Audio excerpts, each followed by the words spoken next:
Cara, a subcultura emo é algo que morreu também, né? Tipo, eu nunca vi, tudo bem que quando eu era adolescente, no 2014, assim, já tava num declínio ferrado. Mas naquela época ainda nunca vi.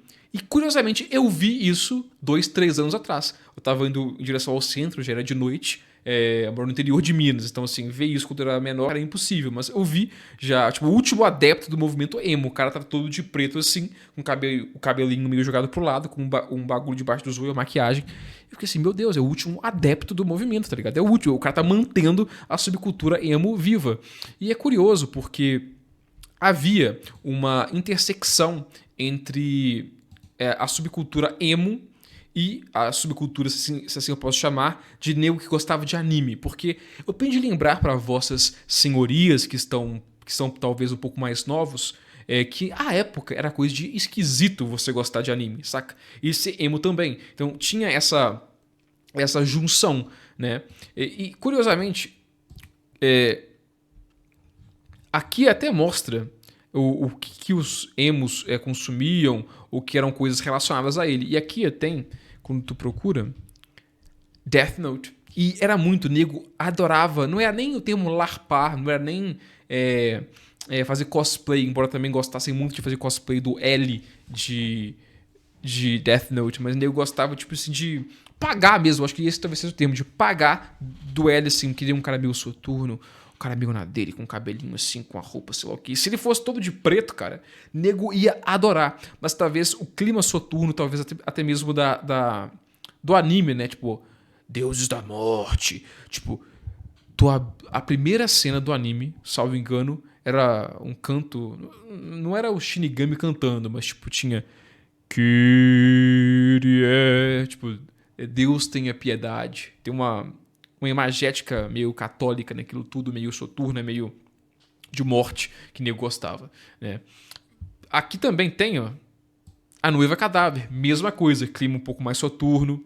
Tem Donnie Darko, que tem um clima assim também. Eu nunca assisti, mas pelo pouco que eu sei, ele tem um pouco um clima assim também. Mas a subcultura emo, ela deu uma morrida de forma geral, né? Tirando esse último adepto, né? Acho que não tem muito mais emo, assim.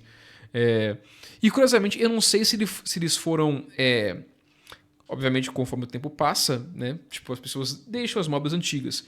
Mas algumas coisas elas passam a ser adotadas pela maioria e elas perdem o aspecto de subcultura. Por exemplo, anime, que era coisa de subcultura, de gente esquisita, otaku, otome, eu nem sei sequer se esses termos são utilizados hoje em dia, mas era coisa dessa galera. Hoje em dia todo mundo assiste e talvez até com mais afinco. A cultura emo, a subcultura emo, eu não sei se ela foi canibalizada por outra. Eu não sei. Eu tinha na cabeça que sim, mas eu não tô conseguindo me recordar, porque eu tô gravando isso aqui de madrugada, tá ligado? Eu tô fazendo live de madrugada. Então eu não sei. Cara, tinha muita foto assim, muita foto assim. Claro que metade das fotos que você via pessoas usando assim no Facebook à época, que era muito usado, eram fakes, mas mesmo assim era muito usado, tá ligado? Em página de anime também. E curioso que quando eu era adolescente, cara, eu gostava muito desse estilo. Claro, como eu falei, eu não podia me vestir assim, porque eu moro no interior de Minas, ninguém acha que eu era o estranhão, mas eu gostava muito dessa estética. Provavelmente se eu morasse em cidade grande, em que as coisas meio que são, sei lá, partas mais em branco talvez, eu usaria, não sei. Mesmo, tudo bem que eu era novo, não tinha dinheiro pra comprar roupa assim, né? Mas sei lá.